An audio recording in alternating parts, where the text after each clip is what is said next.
kemudian menerangkan mata, dan kemudian selanjutnya adalah bisa mendatangkan ridhonya Allah Subhanahu wa taala. Lalu pengertian siwak itu apa? Pengertian siwak itu apa? As-siwak adilku, dalam istilah bahasa Arab, siwak itu adalah menggosok, dilik, menggosok. Wa syar'an, adapun dalam pandangan syariat adalah dalkul asnani wa ma hawalaiha bi kulli syai'in khashinin, yaitu menggosok gigi dan sekitar gigi, termasuk gusi, lidah, langit-langit, dengan sesuatu yang kasar, dengan sesuatu yang kasar. Jadi apa saja boleh dijadikan sebagai alat untuk menggosok gigi, termasuk adalah ujung baju ini. Jadi kalau kita nggak punya siwak, kita boleh menggunakan ujung baju ini. Tentunya mulut kita bersih dulu, gigi kita tidak ada air liur, baru kita gini kan. Ini tidak ada basah di sini. Kalau sebelum kita salat, lalu kita melakukan seperti ini sebelum takbiratul ihram, maka itu sudah dikatakan bersiwak, dan pahalanya adalah seperti kita melaksanakan 70 rakaat tidak memakai siwak.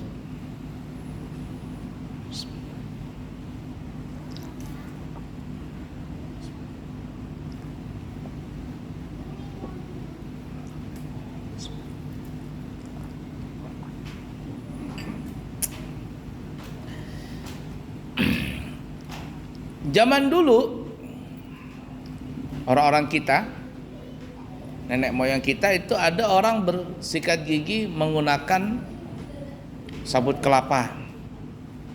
Ada yang menggunakan apa namanya ini? Arang, batok kelapa, karena kepingin menguatkan gigi. Sudahnya pakai pinang. Kalau pinang itu anulah apa ngarannya itu? Menginang. Menginang. Ya intinya semuanya adalah tujuannya untuk menguatkan gigi dan membersihkan areal mulut.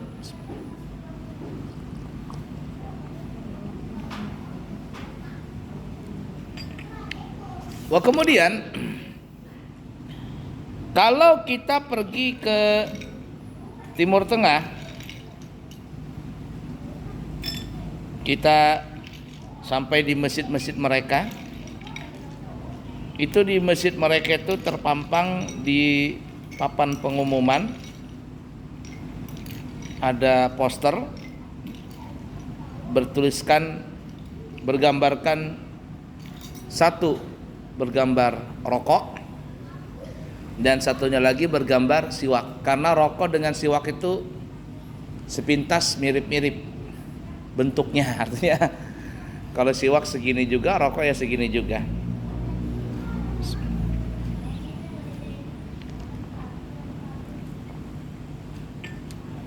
Wah, kemudian di bawah gambar rokok tertulis tentang bahaya ngerokok. Rokok itu akan menyebabkan 1, 2, 3, 4, banyak sekali.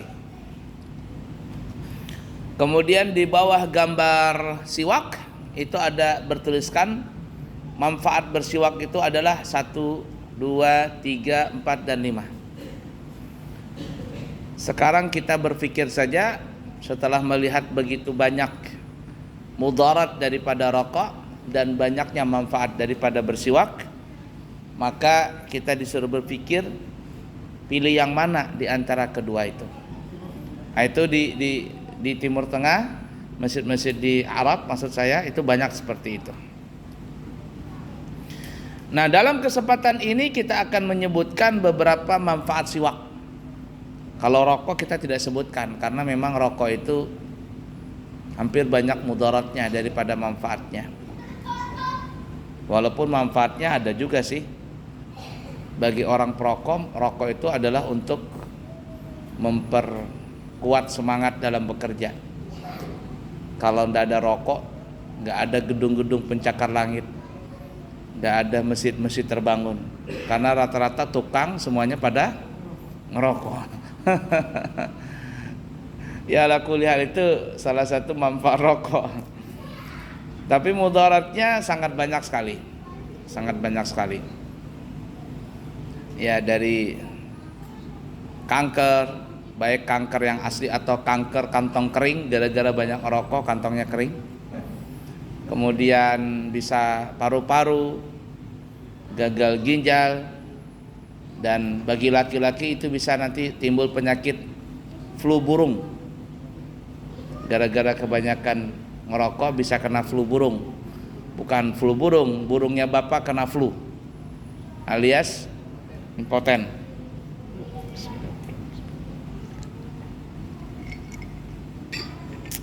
Baik.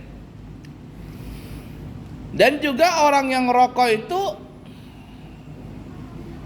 salah satu mudarat yang paling kecil ya, saya anggap paling kecil, yaitu adalah orang yang sangat rajin merokok itu bisa dipastikan pakaiannya itu pasti ada yang bolong. Entah sarung, entah bajunya, itu pasti ada yang bolong. Kenapa bolong? Karena terkena bara dari bara rokok tadi. Pasti ada yang bolong bajunya. Kemudian juga mulutnya bau, badannya bau, ya, pakaiannya bau gara-gara asap rokok tadi. Ada orang yang berargumen tentang masalah mudarat dan manfaatnya rokok. Jadi yang perokok ini mengatakan manfaatnya ini itu, hukumnya begini itu dan sebagainya. Lalu si orang yang tidak ngerokok ini dia bilang begini sajalah, nggak usah repot-repot. Bapak menganggap rokok itu apa? Baik atau tidak? Katanya bagi saya baik, bagi saya baik. Nah, kalau bapak anggap itu baik, coba bapak kasihkan rokok itu kepada anak bapak.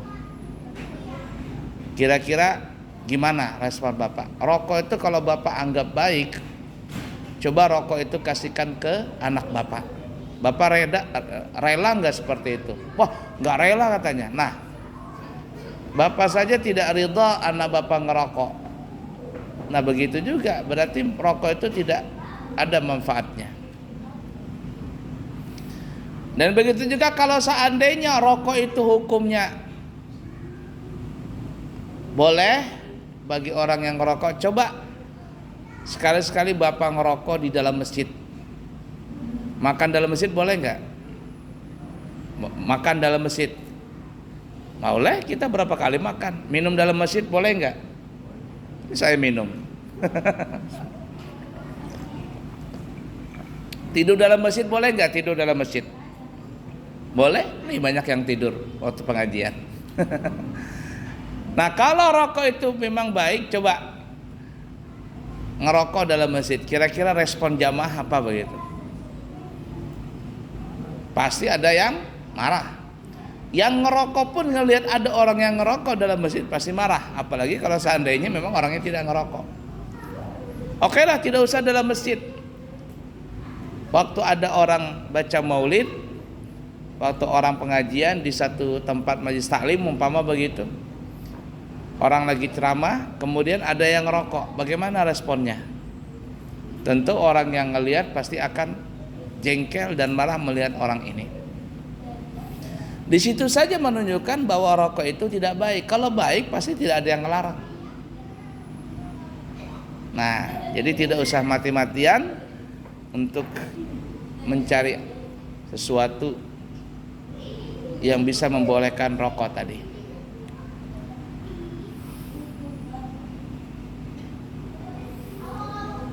Tapi kan rokok itu hukumnya makruh. Di Timur Tengah, para ulama-ulama di sana itu merokok itu hukumnya haram. Ulama-ulamanya banyak mengatakan hukumnya haram. Lalu kenapa orang Indonesia ulamanya mengatakan makruh?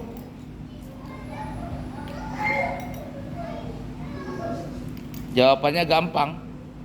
Kenapa ulama-ulama kita banyak mengatakan makruh itu ngerokok? Ya jawabannya adalah karena ulamanya juga ngerokok. Coba ulamanya nggak ngerokok, pasti mereka tidak mengatakan rokok itu makruh. Daripada dikatakan haram, wah katanya haram, tapi kenapa ulamanya ngerokok? Makruh-makruh aja lah ya. Ala kulli hal seperti itu. Nah, kembali kita ke masalah siwak.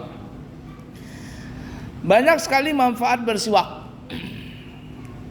Yang pertama,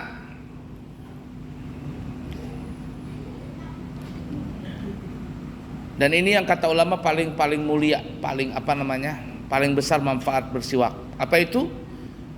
Bagi orang yang rajin bersikat gigi, maka insya Allah Allah memberikan kemudahan bagi dia untuk mengucapkan kalimat tauhid la ilaha illallah inda sakaratil maut, pada saat dia mau sakaratul maut.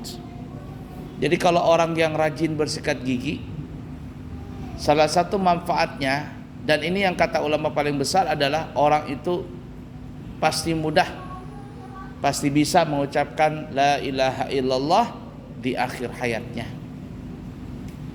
Dan Nabi mengatakan man akhira kalamihi la ilaha illallah dakhalal jannah. Siapa yang di akhir hayatnya orang itu bisa mengucapkan la ilaha illallah, pasti dia masuk surga. Yang pertama. Yang kedua, dan ini termasuk yang kedua, ini juga salah satu manfaat paling besar dalam bersiwak, yaitu memudahkan keluarnya roh tak kala datang ajal menjemput. Jadi kalau orang yang rajin sikat gigi, Allah mempermudah ruhnya untuk keluar dari tubuhnya. Tidak terasa sakit, tiba-tiba keluar begitu. Tapi ada orang yang mau meninggal sakitnya luar biasa, sakit. Nah, jadi sering-seringlah bersikat gigi. Dua manfaat yang pertama ini kata ulama adalah yang paling besar. Yang pertama bisa mengucapkan la ilaha illallah di akhir hayat, dan yang kedua adalah Allah mempermudah rohnya keluar tak kala ajal telah datang kepadanya. Kemudian yang ketiga, mensucikan hati dari penyakit-penyakit hati. Jadi orang yang rajin bersikat gigi, insya Allah hatinya itu akan terhindar dari penyakit-penyakit hati. Dia tidak gampang dengki, iri, dia pemaaf. Pokoknya sifat-sifat yang tercela itu akan dikeluarkan oleh Allah dari hatinya, dan Allah ganti sifat-sifat mahmudah, sifat-sifat yang terpuji di dalam hatinya. Kemudian yang keempat, manfaat daripada bersikat gigi adalah melipat gandakan pahala. Salah satunya kita sebutkan tadi, salat 2 rakaat memakai siwak lebih afdal daripada salat 70 rakaat tidak memakai siwak. Jadi kalau kita salat sebelum takbiratul ihram pakai siwak, itu sama seperti kita melaksanakan 70 rakaat tidak pakai siwak.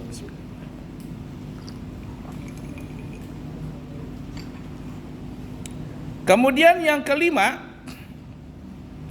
menambahkan kefasihan di dalam berbicara. Jadi kalau ada orang yang kalau berkata-kata itu jar orang Banjar agak pilat, lidahnya agak kaku pada saat mengucapkan kalimat-kalimat, terutama huruf-huruf dalam Al-Quran, maka rajin-rajinlah bersikat gigi, kemudian menyikat dia punya lidah, maka itu insya Allah bisa lebih memudahkan mengucapkan huruf-huruf dan juga fasih di dalam berbicara. Kemudian yang keenam, menambahkan kecerdasan dan daya ingat. Orang yang rajin sikat gigi itu biasanya pintar, jenius. Ya. Kuat hafalannya, pintar, dan tahan lama dia punya hafalan.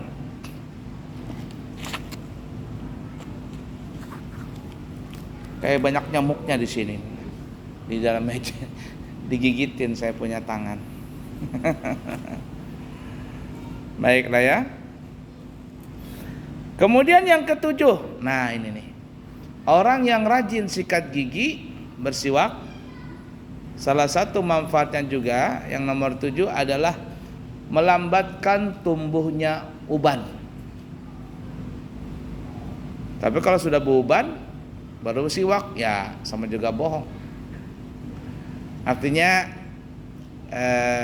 melambatkan tumbuhnya uban. Uban itu memang kalau orang tua ya pasti adalah.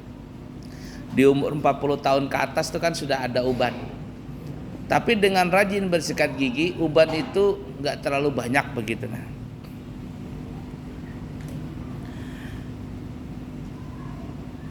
kemudian yang ke-8 menguatkan gigi dan gusi. Giginya kuat, tidak gampang keropos, dan gusinya juga kuat. Kan ada orang yang punya gigi itu rongkang. Tahu rongkang? Patah. Ada orang punya gigi itu hitam rongkang. Karang giginya banyak. Dan yang parah juga adalah gusinya bengkak. Gusinya bengkak. Nah, orang yang rajin sikat gigi itu giginya kuat, gusinya kuat. Di pesantren saya itu di Amburawa, anak-anak tuh kadang sakit. Kata saya, kenapa itu tidak ada datang? Sakit Abu ya? Sakit apa? Sakit gigi.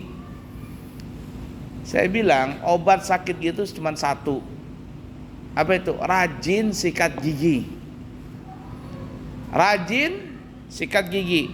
Kalaupun kita obatin gigi itu, tambal sana, tambal sini, obat sana, obat sini, tapi malas untuk bersikat gigi, toh nanti dia sakit lagi. Jadi kalau ingin tidak sakit gigi, obatnya satu, rajin bersikat gigi. Nah, seperti itu. Rajin bersikat gigi. Kemudian yang ke-9, menghilangkan penyakit migrain atau sakit kepala sebelah. Jadi kalau ada orang yang suka sakit kepala atau migrain ya, atau apalagi sakit kepala semuanya, itu obatnya adalah rajin-rajin sikat gigi. Kenapa? Karena gigi ini berkaitan dengan kepala. Kalau Bapak tidak percaya, coba lihat obat sakit kepala. Itu biasanya ada juga dalamnya itu obat ini menyembuhkan sakit gigi. Seperti Paramek, Bodrek, Misagrip. Lihat saja.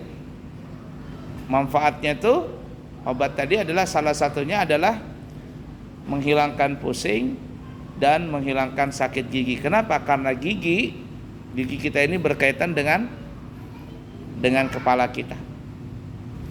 Kalau giginya error, ngeng bengkak, pasti sakit kepala. Makanya lihatin aja kalau ada orang sakit gigi bengkak begitu ya. Kemudian ada yang ribut, marah dia, ribut, aku lagi sakit gigi katanya. Sakit gigi tapi kenapa terganggu dengan orang yang ribut? Ya karena di sini pusing. Sakit gigi nggak bisa istirahat, kepala pusing, ya akhirnya ada yang ribut, lalu dia naik pitam.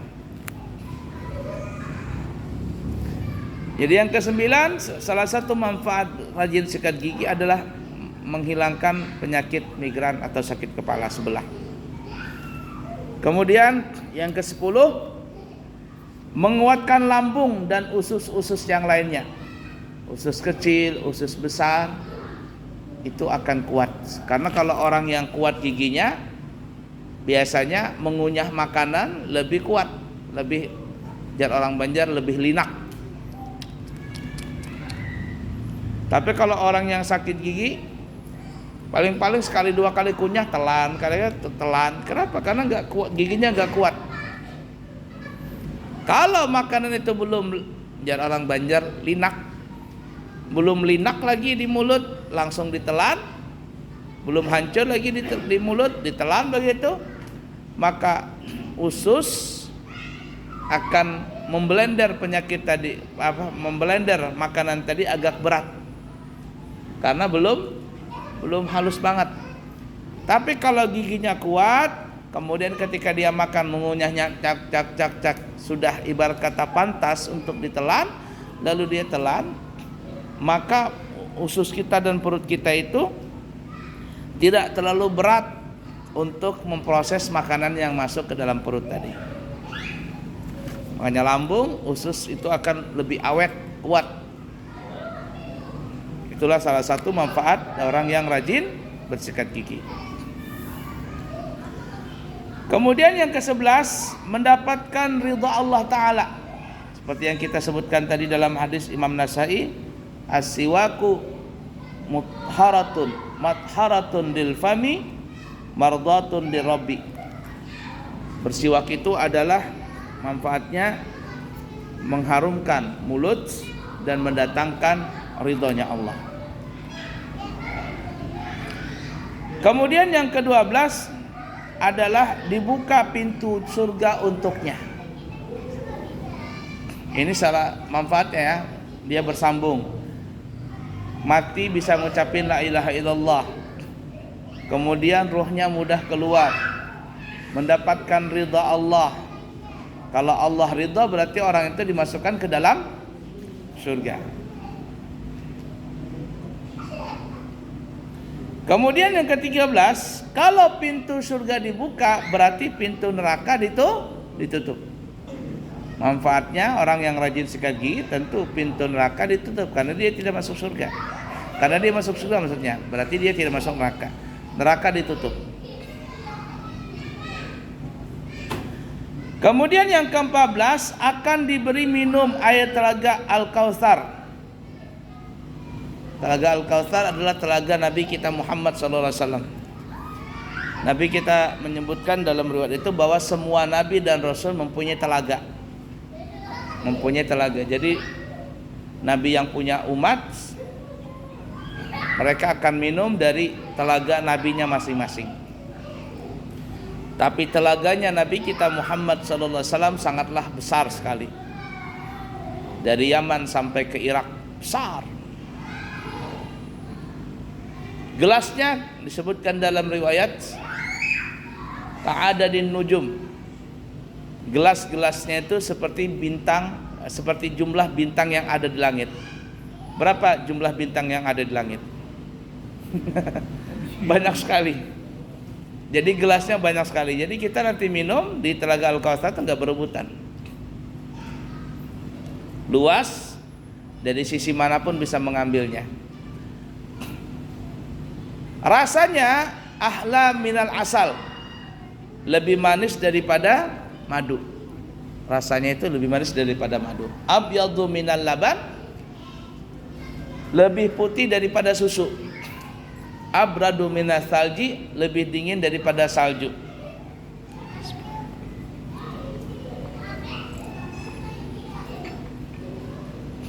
Ya, kemudian atyabu minal miski, lebih harum daripada minyak misik kasturi.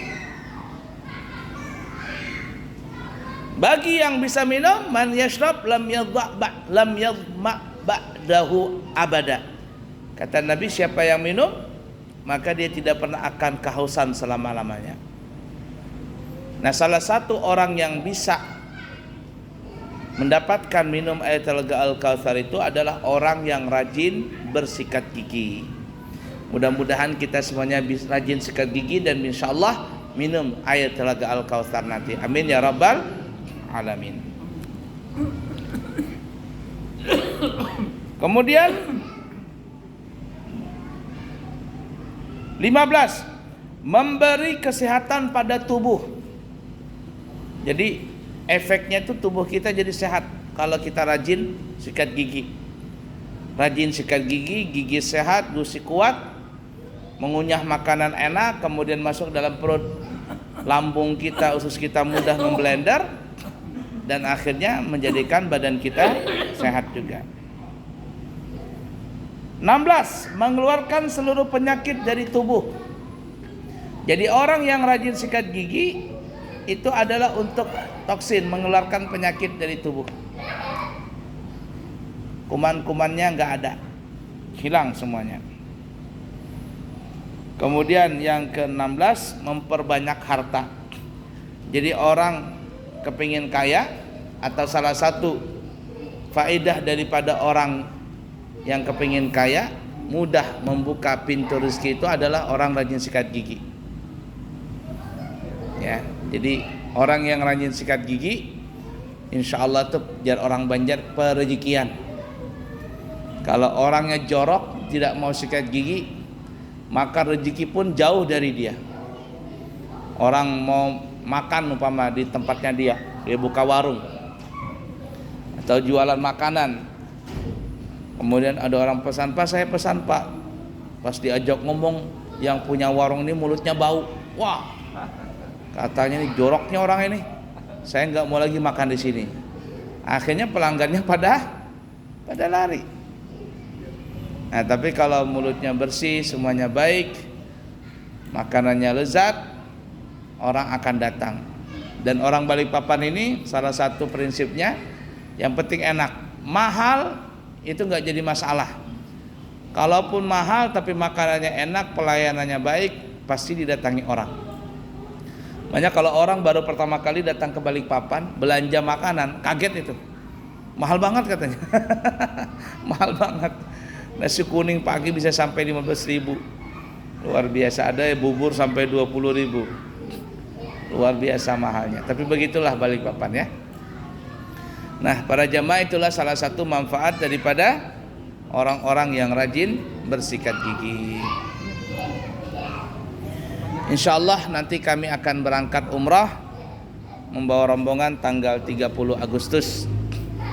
Siapa tahu masih ada yang kepingin berangkat di bulan Oktober dan seterusnya. Kami ada buka beberapa paket 9 hari, harganya 29 juta keberangkatan dari Balikpapan. Paket 12 hari 32 juta keberangkatan dari Balikpapan. Paket 14 hari 35 juta 500.000 dari Balikpapan. Paket 12 hari umrah plus Turki keberangkatan dari Jakarta, harganya 32 juta 250.000, dan haji ekonomis dengan harga 195 juta. Daftar sekarang, berangkatnya musim tahun depan haji, langsung berangkat. Kemudian kami juga membuka layanan badal umrah. Siapa tahu ada yang kepingin membadalkan umrah untuk keluarganya yang sudah meninggal dunia, maka kami buka layanan itu dengan ujrah sebesar 3 juta rupiah. Dan insya Allah kami pribadi yang langsung membadalkan umrahnya. Kami ada 5 kali umrah nanti. Jadi siapa yang mau, silakan segera menelpon, menghubungi kami untuk bisa segera mendaftar. Terima kasih. Yang baik dari Allah, yang buruk dari pribadi. Minta ampun. Subhanakallahumma wa bihamdika, asyhadu an la ilaha illa anta, astaghfiruka wa atubu ilaih. Wa akhiru kalam, wassalamu alaikum warahmatullahi wabarakatuh.